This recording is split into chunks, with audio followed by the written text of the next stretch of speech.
Ikan ini diproses dan ditalenan dalam waktu kurang dari 1 menit. Kepala ikan masih bernafas tapi badannya sudah dipotong menjadi 24 bagian. Pelanggan bahkan menyalakan sebatang rokok untuknya. Lihat, Makarel ini tahu cara merokok. Ini adalah toko salad ikan. Pelanggan menikmati makanan. Dan ikan hanya bisa menonton dengan dagingnya sendiri masuk ke perutnya. Setiap kali pelanggan datang untuk memilih ikan, mana yang pintar akan berenang kembali dan berpura-pura mati. Hanya ikan kembung ini yang sangat aktif. Tentu saja itu dipilih oleh pelanggan. Tapi pemiliknya tahu itu ikan baru jadi dia tidak menjualnya. Tapi diam-diam berubah ke yang lain. Melihat rekan-rekannya akan dibunuh secara brutal, dia ketakutan. Jadi aku memejamkan mata dan menusuk hidungku dan ingin keluar dari sini. Ikan yang lain semua merasa tidak normal. Bahkan memberinya julukan padak. Mereka tidak mengerti mengapa padak melakukan ini. Bagaimanapun, adalah ikan yang dibudidayakan. Bisa hidup sampai sekarang sudah bersyukur. Mereka tidak tahu bahwa padak berasal dari laut besar. Ia memiliki keinginan yang kuat untuk kebebasan. Setiap malam, semua berbaris untuk menjemput bos mereka. Satu halibut bersembunyi di bawah lubang drainase keluar. Sepertinya memiliki mulut yang terdistorsi. Mata ganas. Melihat padak bergoyang-goyang gak mau diam. Dia kemudian menamparkan padak 1 kali. Kemudian dia menggunakan aturannya untuk mengajari padak bertahan hidup di tempat ini. Padak pingsan dengan tamparan membuat ikan yang lain sangat senang. Lagi pula, berpura-pura mati masih merupakan aturan implisit. Ketika padak bangun, hari sudah pagi. Pemiliknya melemparkan ikan yang sekarat ke dalam akuarium. Ini adalah makanan mereka. Lihatlah mata lapar sesama. Padak merasa sangat takut. Ikan itu masih meminta bantuan. Dia ditarik ke saluran pembuangan. Harus digunakan oleh bos flounder terlebih dahulu. Ketika kembali ke akuarium, ia sudah hilang 2 mata.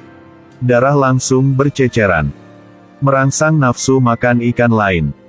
Mereka bergegas untuk merobek. Hanya padak yang berdiri diam. Dia tidak dapat menerima kanibalisme untuk bertahan hidup. Padak kemudian melemparkan dirinya keluar dari air dengan sekuat tenaga. Jadi dia melompat keluar dari tangki ikan. Semua ikan tersentak kaget. Padak terus melompat ke tanah. Dia melihat laut besar tepat di depan matanya. Tapi jarak pendek itu sangat jauh untuk itu. Pada akhirnya bos masih tahu. Kemudian mengambilnya dan melemparkannya kembali ke tangki ikan. Sekarang padak kelelahan dan kelelahan. Tapi pelarian ini telah mencapai dasar hati ikan mas. Dia juga rindu untuk pergi ke laut besar. Tapi flounder besar pernah memberitahu mereka. Laut sangat berbahaya. Lebih aman di akuarium. Padak langsung bilang bohong. Malam ke padak dan ikan mas mencari cara untuk melarikan diri. Adegan ini dilihat oleh flounder. Rasanya kekuatannya ditantang. Lalu menyerang padak dengan ganas. Karena sudah tua, jadi tubuhnya tidak gesit. Menusuk diri sendiri dengan mimisan. Lihat mata para bawahan yang panik. Si flounder sangat dipermalukan hingga merangkak ke saluran pembuangan. Suatu hari bos mencuci tangki ikan. Ikan diambil di mangkuk air. Ini adalah kesempatan melarikan diri yang bagus. Padak tidak ragu untuk melompat keluar. Maka ikan mas juga mengikutinya. Ketika mereka akan melompat ke laut. Kemudian seseorang turun dari mobil dan menginjak ekor ikan mas. Kemudian bos juga mengetahui bahwa ikan itu telah melarikan diri. Padak hanya 1 langkah dari laut. Tapi lihat ikan mas yang tertangkap. Dia tidak ingin meninggalkan rekan satu timnya jadi dia menyerah. Mereka dilemparkan ke tangki ikan lagi. Padak lapar dan tersesat. Sekarang ada makanan yang dibuang ke dalam tangki. Halibut masih dikasih makan dulu. Tidak berharap itu digoda oleh ikan itu. Kau hanya hidup sementara. Tidak ada harapan. Masih ngaku bos di sini. Flounder besar sangat marah. Itu menggigit ikan dan meledak ke dalam akuarium. Dia menggerogoti marah. Ikan yang lain bergegas untuk merobeknya. Bahkan ikan mas pun tidak bisa menahan. Tapi Padak masih menentang ini. Dia kemudian menggunakan semua kekuatannya untuk melompat keluar dari tangki ikan. Jatuh ke tangki kepiting raja di sebelahnya. Padak tergores dan memar di wajahnya. Untung saja ada anak nakal yang mengambilnya. Lalu taruh di akuarium. Padak lelah dan lapar sekarang. Ikan akuarium masih kesal dengan dia. Katakan bahwa ikan untuk daging tidak cocok dengan ikan akuarium. Cepat keluar. Padak tiba-tiba melebarkan matanya. Menatap ikan kecil di depan. Kemarahan dan kelaparan membuatnya mendorong batasnya. Ada perkelahian yang terjadi di tangki ikan kecil. Tapi Padak juga mengenai pedang mainan di dalam tangki. Lihat orang mengunyah sesama. Padak hanya bisa berjuang. Sekarang di akuarium di luar ikan mas ingin pergi menyelamatkan Padak. Dia juga melompat ke tangki kepiting raja. Tapi dia jangan sampai jatuh ke jaring ikan. Tapi cakar kepiting raksasa. Pemiliknya menemukan dan memasukkan ikan mas ke dalam tangki ikan. Hanya memiliki satu nafas tersisa.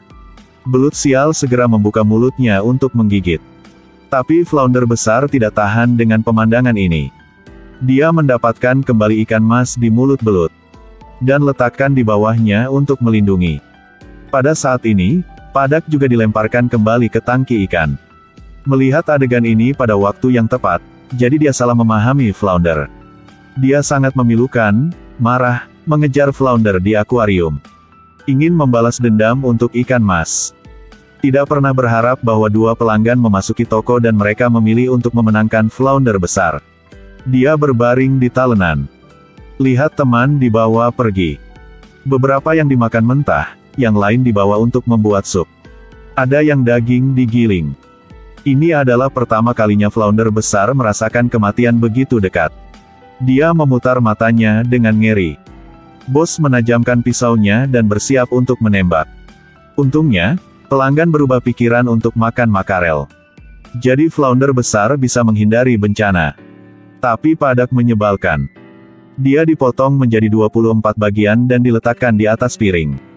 Flounder besar melihat pemandangan ini, dia langsung mengerti. Dibandingkan dengan menjalani kehidupan sementara, harus berani mengambil risiko. Jadi keesokan harinya, dia mengambil kesempatan untuk menyelinap ke bos. Lalu melompat keluar dari tangki ikan. Dia menyelam menuju laut besar. Terpental di tanah. Tapi kecepatannya mencoba yang terbaik tidak bisa menandingi langkah kaki manusia. Diinjak pemiliknya dan dipaksa masak sop. Tapi bos flounder tidak pernah menyerah. Dia mengeluarkan duri. Ini adalah potongan pedang mainan dari tubuh Padak. Bos itu ditusuk di tangan, lalu dia tanpa sadar melepaskan. Flounder besar jatuh langsung ke laut. Hanya dengan begitu ia baru tahu apa itu kebebasan sejati. Tapi sayangnya tidak ada lagi Padak dan ikan mas. Film ini sangat realistis. Tangki ikan kecil tapi seperti dunia tempat kita tinggal. Apakah manusia tidak seperti itu? Terikat oleh rantai emas. Buka mata dan melihat banyak bahaya dan kesulitan. Tapi ada banyak cara. Melanjutkan tidur terlihat sangat aman, tapi berbahaya. Terima kenyataan. Atau ambil semua keberanian untuk mengejar kebebasan dan impian di hati. Pilihan selalu ada di tangan kita.